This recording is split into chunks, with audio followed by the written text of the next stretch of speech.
Hello प्यारे बच्चों, how are you fine? Okay. तो अब तक हमने पिछले वीडियो में क्या देखा? हमने पिछले वीडियो में गॉस थ्योरम को देखा, गॉस थ्योरम के एप्लीकेशन को देखा और आज हम लोग शुरू करेंगे गॉस थ्योरम पे आधारित कुछ बहुत ही इंटरेस्टिंग न्यूमेरिकल्स को। ओके, तो आइए शुरू करते हैं। तो सबसे पहले एक बार रिमाइंड कर लेते हैं कि क्या क्या फार्मूले थे, गॉस थ्योरम क्या था, गॉस थ्योरम के जो अनुप्रयोग थे, एप्लीकेशन थे, वे क्या क्या थे। ओके, तो गॉस थ्योरम क्या है? सिर्फ we will discuss only the formula. Okay, सिर्फ फार्मूले का हम लोग डिस्कशन करेंगे। तो गॉस थ्योरम क्या कहता है? गॉस थ्योरम जैसे ही हम कहते हैं तो गॉस थ्योरम मीन्स हो गया phi is equal to Q upon epsilon zero के। Phi is equal to Q upon epsilon zero. आ रही बात समझ में? क्या कहता है, कैसे कहता है, ये सारी चीज़ें पिछले वीडियो में हैं। कि कोई भी बंद पृष्ठ है, उसमें अगर कोई आवेश क्यू रखा गया है तो उससे टोटल फ्लक्स कितनी पास करेगी? That will be Q upon epsilon zero के। क्लियर? अब इसके application, this is Gauss theorem. ये क्या है? ये है हमारा गॉस थ्योरम।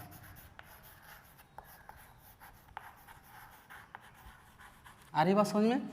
ओके। अब इसके एप्लीकेशन को हमने देखा था, एप्लीकेशन ऑफ गॉस थ्योरम। तो सबसे पहला एप्लीकेशन हम लोगों ने देखा था कि कोई इनफाइनाइट लेंथ की तार है, उससे आर डिस्टेंस पर कोई पॉइंट है, तो उस पे इलेक्ट्रिक फील्ड की इंटेंसिटी क्या होगी। ठीक है, ये इनफाइनाइट लेंथ का वायर है। ठीक है, इसमें एक चीज़ पता था हमें, इसकी लीनियर चार्ज डेंसिटी है ना, रेखीय आवेश घनत्व अगर लेमडा है तो इससे स्मॉल आर डिस्टेंस पे कोई पॉइंट पी है, तो इस पर इलेक्ट्रिक फील्ड की इंटेंसिटी क्या आ गई थी बच्चों? बताइए जरा, क्या होगा? 1/4 epsilon zero 2 lambda by R के, 2 लैम्डा बाई आर के। ओके, आ रही बात समझ में? ओके।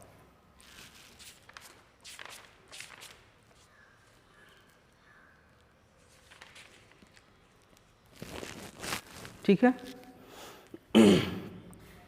तो E equal to 1/4 pi epsilon zero 2 lambda by R के, या इसी को हम लोग लिख लेते हैं 1/2 pi epsilon zero lambda by R, ये भी लिखते हैं। इसको हम लोग इसलिए लिखते हैं कि 1/4 पाई एप्सिलॉन जीरो का हमें मान पता होता है, 9√10⁹ होता है।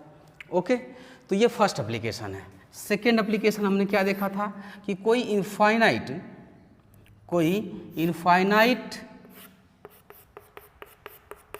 इनफाइनाइट डायमेंशन का प्लेन शीट है, तो उसके बगल में कोई पॉइंट है अगर आर डिस्टेंस पे, सपोज यहाँ से आर डिस्टेंस पे कोई पॉइंट पी है, तो इस पे इलेक्ट्रिक फील्ड की इंटेंसिटी कितनी होगी।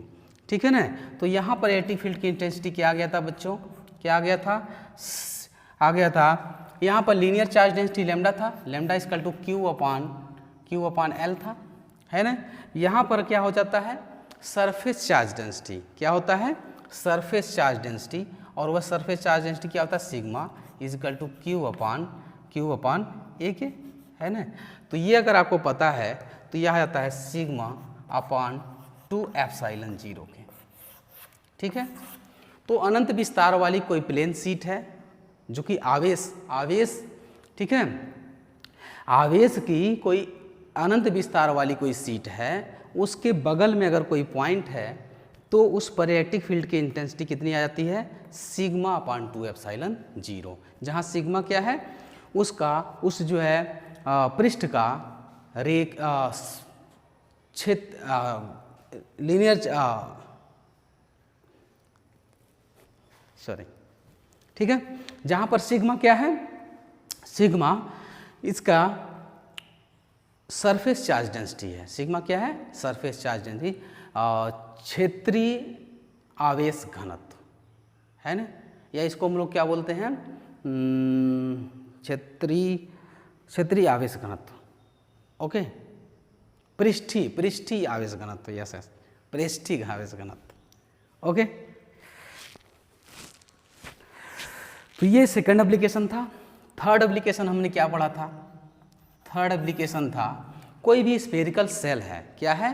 कोई भी गोली कोष है, गोली कोष, कोई गोली कोष है, इसके चारों ओर आवेश है, टोटल आवेश मान लीजिए Q है, ठीक है, क्या है, टोटल आवेश Q है, इसका रेडियस मान लीजिए R है, ठीक है। तो इसकी सरफेस चार्ज डेंसिटी जो सिग्मा होता है यह Q/4πr² हो जाता है बच्चों, 4πr² हो जाता है। आ रही बात समझ में? तो इस गोली पृष्ठ या स्फेरिकल सेल, जो स्फेरिकल गोली कोश है या स्फेरिकल सेल है, इसके कारण इलेक्ट्रिक फील्ड की इंटेंसिटी के लिए 3 कंडीशन था। पहला था कि जो पॉइंट हो, मान लीजिए पॉइंट यहाँ कहीं है, यह दूरी कितनी हो गई, R है, ठीक है। तो पहला क्या केस था, R is greater than R, दूसरा था R is equal to R के, और तीसरा है R is less than R। 3 condition थे। जब R जो है, जो पॉइंट है वह इसके बाहर कहीं हो, तब इलेक्ट्रिक फील्ड की इंटेंसिटी क्या आ गई थी, E इज इक्वल टू आ गया था 1/4πε0 Q/r²। क्या आ गया था, 1/4πε0 Q/r²। क्यों, उसको प्रूव किया गया था कि यह पूरा जो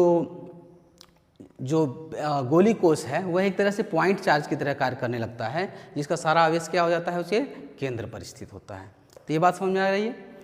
और अगर इसके R की बात करें तब यहाँ पर इलेक्ट्रिक फील्ड कितना हो जाता है, ये हो जाता है 1/4πε0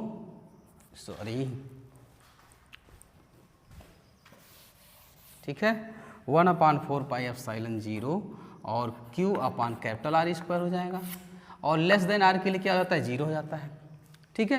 तो ये 3 फार्मूले हो जाते हैं। लेकिन इसी फार्मूले को जब आवेश के फॉर्म में है, ये आवेश के फॉर्म में न लिख करके अगर चार्ज डेंसिटी के फॉर्म में लिखा जाए, सरफेस चार्ज डेंसिटी है ना, तो उस केस में आता है 1/, ठीक है।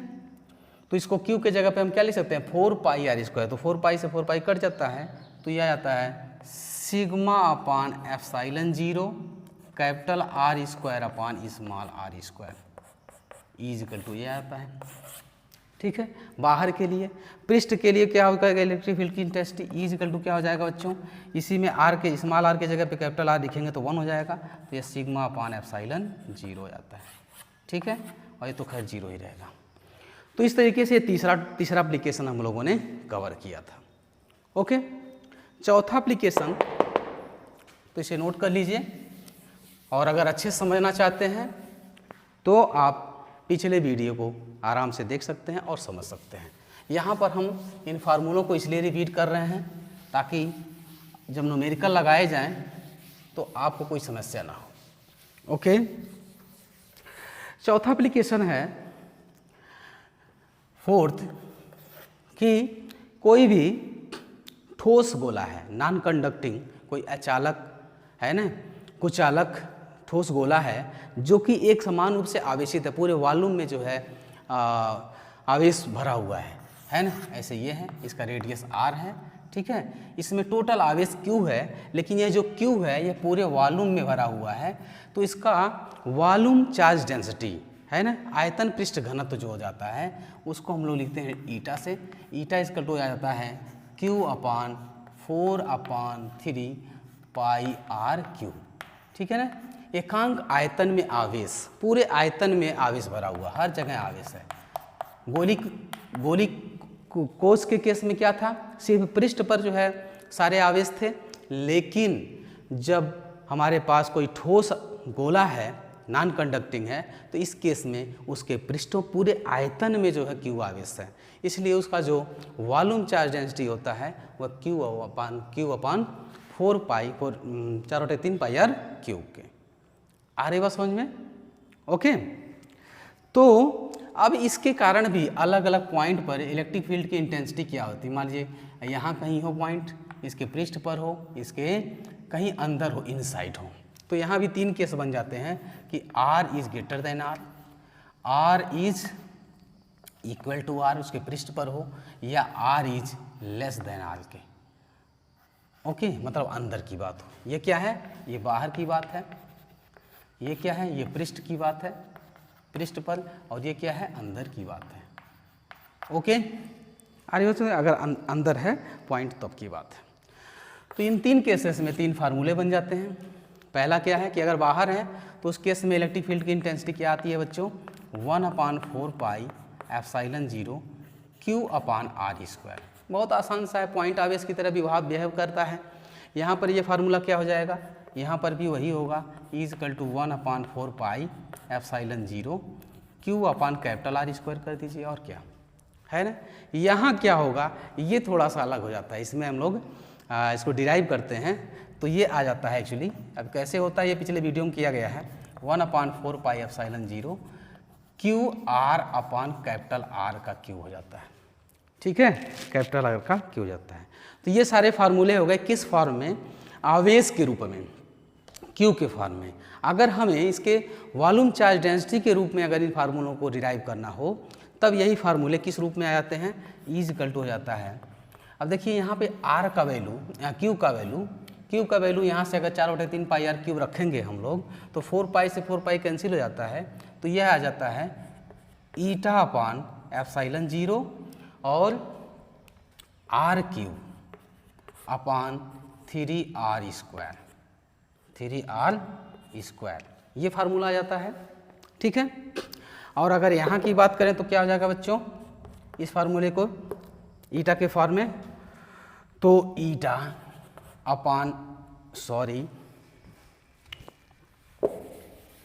ये हो जाता है η/एप्सिलॉन 0 और एक R² से R को कट जाएगा तो यह हो जाएगा R/3 के, ठीक है।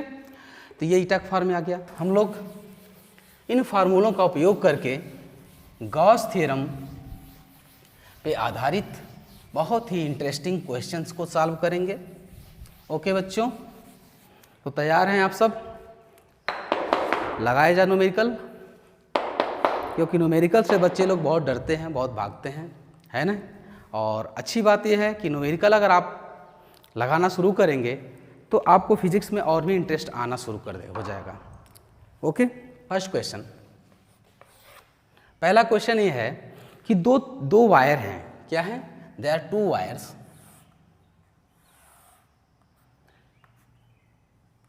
दोनों एक दूसरे के आसपास रखे गए हैं। एक की लीनियर चार्ज डेंसिटी λ1 है, दूसरे की लीनियर चार्ज डेंसिटी λ2 है। क्या है, लीनियर चार्ज डेंसिटी दोनों का दे दिया गया है, रेखीय आवेश घनत्व दे रखा है, ठीक है। और दोनों में तो कह रहे हैं कि ये जो पहला है इसके कारण इस पॉइंट पे दूसरे पर कितना बल लगेगा, पहले प्लेट के कारण, पहले वायर के कारण दूसरे वायर पे कितना बल कार्य करेगा। There are 2 wires, infinite wires, है ना, अनंत लंबाई के 2 तार हैं जिनकी चार्ज डेंसिटी λ1 और λ2 है, ठीक है। दोनों एक दूसरे के आसपास रखे गए हैं, ठीक है। और तो एक तार के कारण दूसरे तार पर कितना फोर्स कार्य करेगा, एकांक यूनिट लेंथ ऑफ 1 वायर, है ना, एक वायर के एकांक लंबाई द्वारा दूसरे वायर पर कितना बल कार्य करेगा, ठीक है। तो हमें निकालना है force on 1 wire due to unit length of another wire, ठीक है। एक एकांक यूनिट लंबाई के तार के कारण दूसरे पे कितना बल कार्य करेगा। ओके बच्चों, तो आइए देखते हैं, ये जो λ1 है इसमें इसके कारण ये चार्ज डेंसिटी आवेशित है, ठीक है। तो इसके कारण इस पे सपोज दोनों पॉजिटिव चार्ज हैं, ठीक है। तो इसके कारण इस पे इलेक्ट्रिक फील्ड की डायरेक्शन क्या होगा, ये होगा, ठीक है, इलेक्ट्रिक फील्ड E होगा। तो इसको हम मान लेते हैं ये P है और ये क्या है, Q है। तो electric field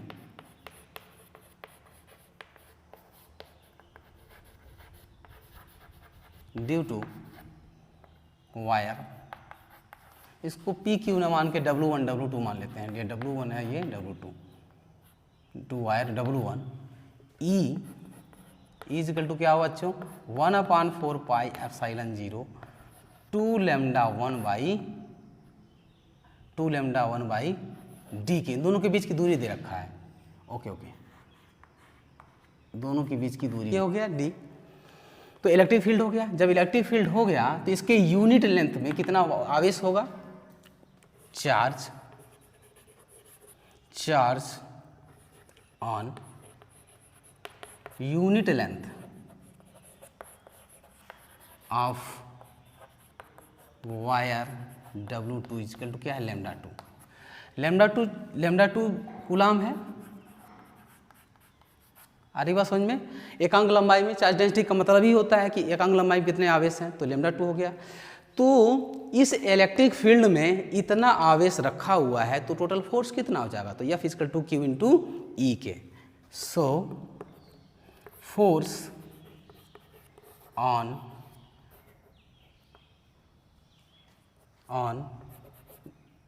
W2, force on W2, force on unit length of W2 due to W1 is equal to F is equal to क्या हो जाएगा बच्चों, Q इंटू ई के, है ना। Q इंटू यही की है, Q है, आवेश Q इजकल टू λ2 हो जाएगा। तो ये हो जाएगा λ2 इंटू 1/4 पाई एप्साइलन 0, है ना, 2λ1/d के, है ना। तो ये आ जाएगा 1/4 पाई एप्साइलन 0 2λ1 λ2/d के। यही फोर्स आ जाएगा, इतना न्यूटन के, ठीक है, इतना न्यूटन के। This is net force. या इसी को इस तरीके से भी लिख सकते हैं हम लोग कि F इजकल टू आ जाएगा आपका, ये 2 कैंसिल कर दीजिए, तो ये λ1 और λ2 अपॉन 2 पाई एप्साइलन 0d के, इतना न्यूटन के, ठीक है। This is our answer. आ रही बात समझ में। क्वेश्चन 2, कोई लार्ज शीट है, ठीक है, इससे लार्ज शीट है, बहुत लंबी चौड़ी शीट है, जिसका एरिया दे रखा है, एरिया बराबर है 200 मीटर स्क्वायर, ठीक है। ये चार्ज शीट है, आ रही बात समझ में, चार्ज शीट है, इसका एरिया दे रखा है, ओके। और इस पे टोटल चार्ज दे रखा है, charge Q equal to 17.7 10 to the power minus 6 coulomb, 10 to the power minus 4 coulomb, ठीक है। इतना चार्ज है और इतना एरिया है। अब कह रहे हैं कि इससे 20 सेंटीमीटर पर, कितना, 20 सेंटीमीटर पे, ये जो दूरी दे रखा है यह है 20 सेंटीमीटर पे कोई पॉइंट P है, इस पे इलेक्ट्रिक फील्ड की इंटेंसिटी क्या होगी, ठीक है, E इजकल टू वाट, ठीक है। यहाँ पर इलेक्ट्रिक फील्ड की इंटेंसिटी क्या होगी। तो हमें पता है कि चार्ज शीट के कारण जो इलेक्ट्रिक फील्ड की इंटेंसिटी होती है वह क्या हो जाती है, σ/2 एप्साइलन 0 आता है, जहाँ पर सिग्मा क्या होता है, सरफेस चार्ज डेंसिटी होता है। तो सबसे पहले सरफेस, ये टोटल सिग्मा नहीं, ये Q है, ठीक है ना, Q दे रखा है, ओके। तो सरफेस चार्ज डेंसिटी, आइए इसको सॉल्व करते हैं। Surface charge density,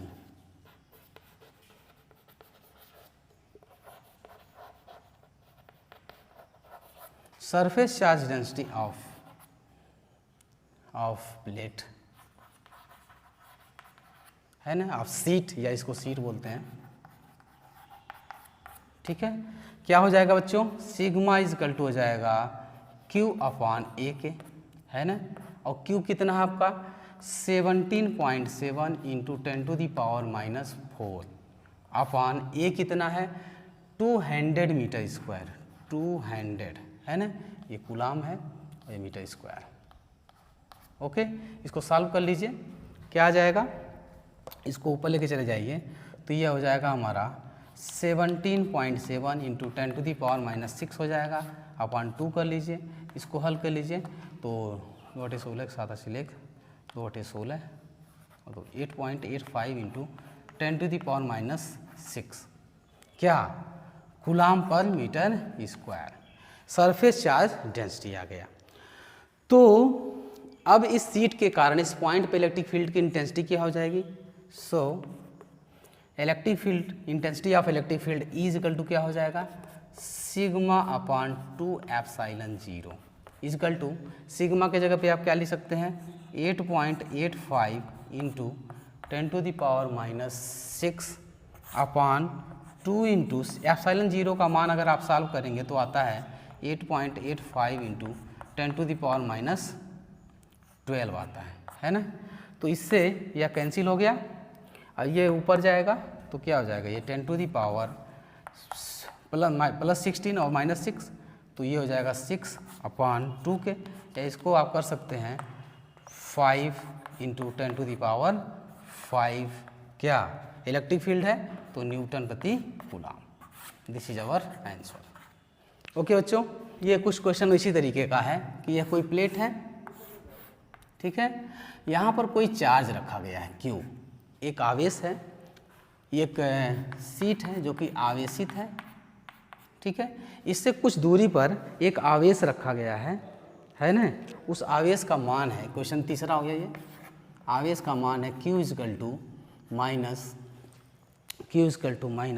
2.0 into 10⁻⁻6 2.0 into 10⁻⁻6 coulomb, इतना कूलाम आवेश है, ठीक है, इसको यहाँ रखा गया है। ओके, और जो ये चार्ज सीट है, जो आवेशित सीट है, इसका चार्ज डेंसिटी दे रखा है सिग्मा इजकल टू दे रखा है 4.0 इंटू 10⁻⁻6 4.0 इंटू 10⁻⁻6 कूलाम पर मीटर स्क्वायर। चार्ज डेंसिटी आप जानते ही हैं कूलाम पर मीटर स्क्वायर होता है। तो अब पूछ क्या रहा है कि इस सीट के कारण ये जो आवेश है इस पे फोर्स कितना लगेगा, F इजकल टू क्या, force on charge Q due to charged sheet is equal to what, ठीक है। जो आवेशित सीट है इसके कारण इस पॉइंट पर ये जो आवेश है उस पर कितना फोर्स कार्य करेगा। देखिए एक चीज़ और है, एक जो कि निगेटिव है और ये पॉजिटिव है, तो इस पर फोर्स ऑफ अट्रैक्शन कार्य करेगा, इधर की ओर अपनी ओर आकर्षित करेगा, ठीक है। तो कितना फोर्स कार्य करेगा इसे, तो फोर्स पता करने के लिए सबसे पहले इलेक्ट्रिक फील्ड पता चल जाए कि इस पर इलेक्ट्रिक फील्ड कितना कार्य कर रहा है, और इलेक्ट्रिक फील्ड पता चल गया तो किसी अगर कोई आवेश का वैल्यू पता है, इलेक्ट्रिक फील्ड पता है, तो F is equal to Q into E के, तो यहाँ से निकालते हैं। तो सबसे पहले क्या करेंगे, आइए इसको सॉल्व करते हैं। क्या किया जाए, सबसे पहले इलेक्ट्रिक फील्ड निकालें, ठीक है। तो electric field intensity of electric field, actually इसको लिखते हैं electric field due to charged seat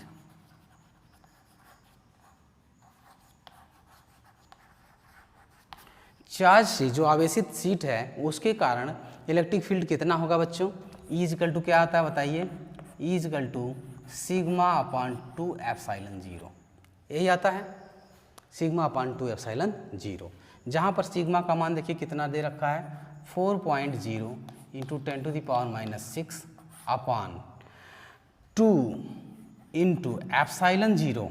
epsilon 0 का मान कैसे निकालेंगे आप, कैसे निकालेंगे, 1/4 pi epsilon 0 equal to 9 into 10⁻9 हो जाता है ना। तो यहाँ से एप्सिलॉन 0 का मान क्या हो जाएगा, ठीक है, 1/एप्सिलॉन 0 का मान क्या हो जाएगा, 1/एप्सिलॉन 0 का मान क्या हो जाएगा 4 पाई, ठीक है, इंटू 9 इंटू 10⁻9। ओके, तो ये हो गया अपॉन 2 इंटू 1/एप्सिलॉन 0 का मान रख दिया हमने 4 पाई इंटू 9 इंटू 10⁻9, ठीक है। तो यहाँ से इसको सॉल्व कर लीजिएगा, इलेक्ट्रिक फील्ड की एक वैल्यू आ जाएगी, ठीक है, इसको सॉल्व कर लीजिएगा जो भी आ जाए, ठीक है। उसके बाद जब इलेक्ट्रिक फील्ड हमें मिल गया तो इसलिए फोर्स ऑन चार्ज क्या हो जाएगा, F is equal to Q into E के, है ना। और की वैल्यू दे रखा है ऑलरेडी यहाँ 2.0 इंटू 10⁻⁻⁶ इंटू ई की वैल्यू जो आएगी कर लीजिएगा उतना न्यूटन। इसको सॉल्व करिएगा तो आपको आंसर आ जाएगा। एक बार आंसर आपको मैं बता देता हूँ, ये आ जाएगा 0.45 न्यूटन, 0.45 न्यूटन की। ओके, इसको सॉल्व कर लीजिए। ओके, आइए आगे के क्वेश्चन को सॉल्व किया जाए। देखिए चौथा क्वेश्चन क्या कह रहा है, फोर्थ क्वेश्चन क्या कह रहा है कि हमारे पास एक गोली चालक है। क्या है, गोली चालक है या क्या है, आवेशित है। आवेशित है, देखिए जब चालक आवेशित होता है तो सारा आवेश इसके पृष्ठ पे होता है। ओके,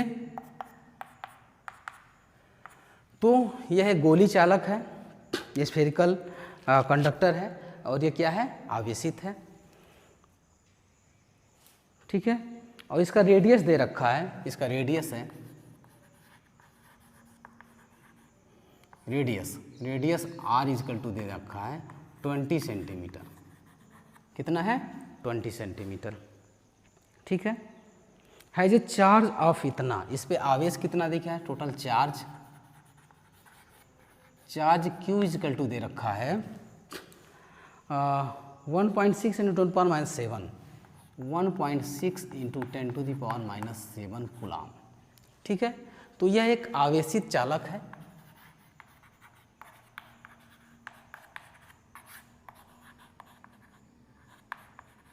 आवेशित चालक है।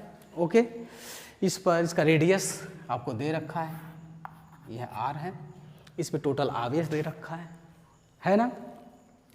अब ये कह रहे हैं कि what is the electric field inside the sphere, outside the sphere, at this. ठीक है, कह रहे हैं कि इलेक्ट्रिक फील्ड का मान क्या होगा, what will the value of electric field. पहला क्वेश्चन ये है इनसाइड, अंदर क्या होगा। दूसरा है कि just outside, just outside, just outside. और तीसरा है, तीसरा क्या कह रहा है कि at a point 18 centimetre from the centre of sphere. ठीक है, मतलब सेंटर ऑफ स्फीयर से स्मॉल r इजकल टू क्या है, 18 सेंटीमीटर। यहाँ पर क्या इनसाइड मैंने r का मान क्या हो, छोटा r से बड़ा छोटा हो। ये r क्या है, r इजकल टू r है। ठीक है, और यहाँ r equal to 18 centimetre. Question समझ में आ गया। हमारे पास कोई जो है आवेशित चालक है, इसका रेडियस दे रखा है, इस पर चार्ज इतना दे रखा है, तो कह रहे हैं कि इसके कारण जो है इसके अंदर कोई पॉइंट है तो इस पर इलेक्ट्रिक फील्ड कितना होगा, इसके पृष्ठ पे कितना होगा, और साथ ही साथ एक r की वैल्यू इन्होंने दे दिया 18 सेंटीमीटर, तो वहाँ पर इलेक्ट्रिक फील्ड कितना होगा, इसका कैलकुलेशन करिए। ठीक है, तो आइए सॉल्व करते हैं इसको, है ना। तो बहुत इजी सा है, सो करते हैं। देखिए पहला है इनसाइड, तो हम लोग जानते ही हैं कि जब भी कोई भी स्फेरिकल सेल एक तरीके से क्या है, एक स्फेरिकल सेल की तरह हो गया, तो इसके अंदर जो है इलेक्ट्रिक टोटल आवेश क्या होगा, इसके बाहर होगा, अंदर तो कुछ होगा नहीं आवेश, तो अंदर आवेश नहीं है। ठीक है, तो आवेश अगर नहीं है तो इलेक्ट्रिक फील्ड क्या होगा, जीरो होगा। कैसे, गॉस थ्योरम के अनुसार। ठीक है ना, तो पहला तो ऐसे ही सॉल्व हो गया सॉल्यूशन। तो पहला क्या हो जाएगा, फर्स्ट E इजकल टू क्या हो जाएगा, जीरो। ठीक है, अंदर जो इलेक्ट्रिक फील्ड कितना होगा, जीरो हो जाता है। आ रही बात समझ में। दूसरा क्या है, दूसरा जस्ट आउटसाइड, आउटसाइड बाहर कितना होगा तुरंत, तो यहाँ पर 1 ये electric field E is equal to क्या हो जाएगा बच्चों, E इजकल टू आ जाएगा 1/4 पाई एप्सिलॉन 0 और Q/r²। तो इसको हल कर लीजिएगा ना। तो आइए कुछ NCERT के क्वेश्चन को सॉल्व करते हैं जो कि बहुत इंटरेस्टिंग है ना। पहला क्वेश्चन है आपका, इसमें आपका NCERT में आएगा 1.16 या 7 है, क्या है 1.17 है। ठीक है, 1.17। ठीक है, इसमें कह रहे हैं कि कोई बॉक्स है, क्या है, एक बॉक्स है, कोई बॉक्स है। इस बॉक्स से टोटल जो फ्लक्स निकल रही है, इससे जितने फ्लक्स निकल रही है, टोटल फ्लक्स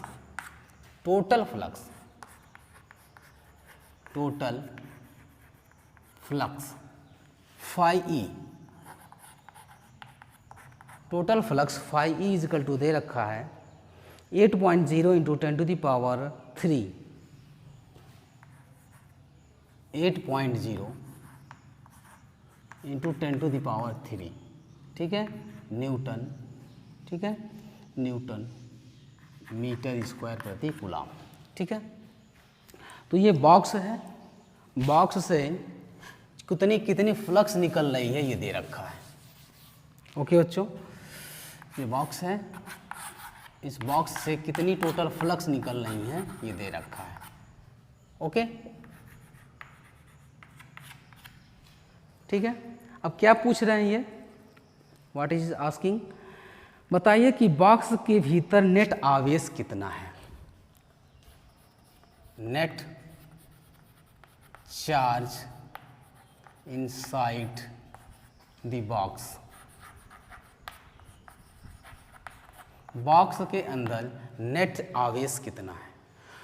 तो कैसे सॉल्व करेंगे, अकॉर्डिंग टू सॉल्यूशन। आइए सॉल्व सॉल्यूशन करते हैं।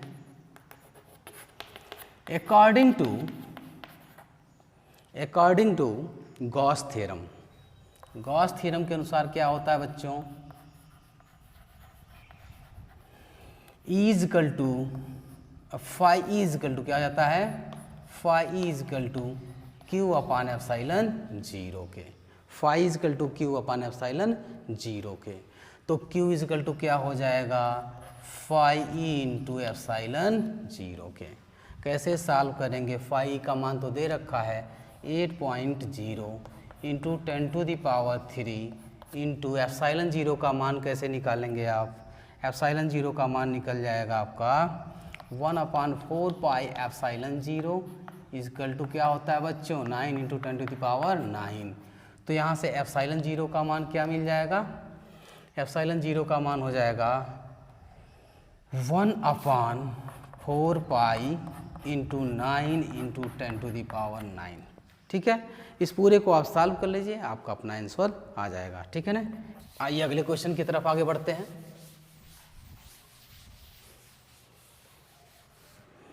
आ रही बात समझ में, न्यूमेरिकल समझ में आ रहे हैं आप सबको। ओके, आइए आगे बढ़ते हैं। अगला क्वेश्चन है कि इसी में एक क्वेश्चन था, यदि बॉक्स से नेट आवेश फ्लक्स शून्य हो तो क्या आप निष्कर्ष निकालेंगे कि बॉक्स के भीतर कोई आवेश नहीं है, क्यों अथवा क्यों नहीं। जो बॉक्स है, ये जो बॉक्स है, कह रहे हैं कि अगर इससे निकलने वाली टोटल फ्लक्स, इसका सेकंड पार्ट था ये जो क्वेश्चन हमने सॉल्व कराया, इसका सेकंड पार्ट था कि if the outgoing flux equal to 0, if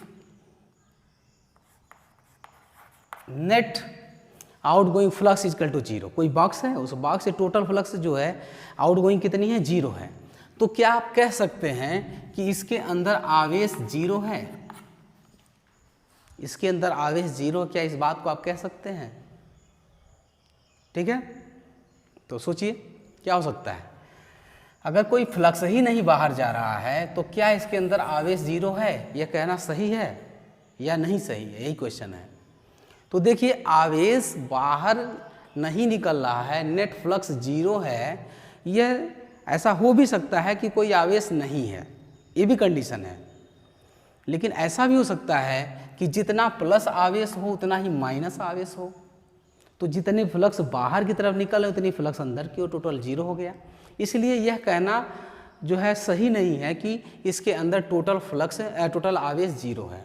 हाँ, इतना कहा सकता है कि नेट चार्ज 0 है। क्या है, net charge inside the box is 0, ये सही है। लेकिन आवेश 0 है, ठीक है, ये सही नहीं है। नेट जो है आवेश 0 है, ओके, टोटल जितना प्लस होगा उतना माइनस होगा, लेकिन आवेश ही नहीं है। There is no charge, there is ऐसा कहना there is no charge inside, अंदर कोई भी चार्ज नहीं है, ऐसा कहना उचित नहीं है। हाँ, ये कहना सही है कि उसके अंदर नेट चार्ज 0 है। ओके बच्चों, एक क्वेश्चन दे रखा है कि इस तरीके से एक बॉक्स, एक पटल बना रखा है इन्होंने, 10 सेंटीमीटर 10 सेंटीमीटर 5 सेंटीमीटर है ना, ये 10 सेंटीमीटर का है, ये भी 10 सेंटीमीटर का है। इससे ऊपर ये 5 सेंटीमीटर पर एक आवेश क्यू है। क्या है? एक आवेश क्यू है। ये आपका है 1.18 क्वेश्चन है, ठीक है, आपके एनसीईआरटी का। ठीक है, इस क्यू का वैल्यू दे रखा है, क्यू की वैल्यू है 10 माइक्रोकूलाम। क्या है? 10 माइक्रोकूलाम।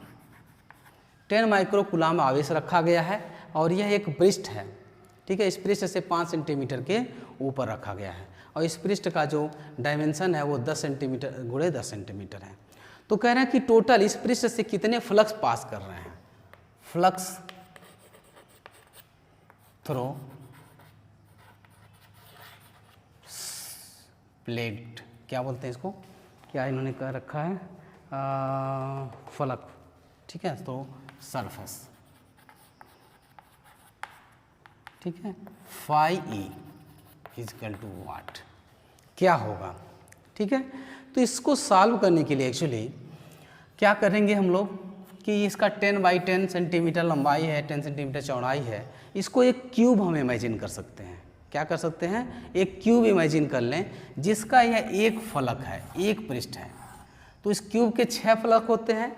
मान लीजिए कोई क्यूब है जिसका 10 सेंटीमीटर लंबाई है, 10 सेंटीमीटर चौड़ाई है और 10 सेंटीमीटर ऊंचाई है। तो यह क्यूब है, घन है, उसके केंद्र पर इसको, उसके बीच में कोई आवेश रखा गया है क्यू, कहीं भी रख दिया गया अंदर।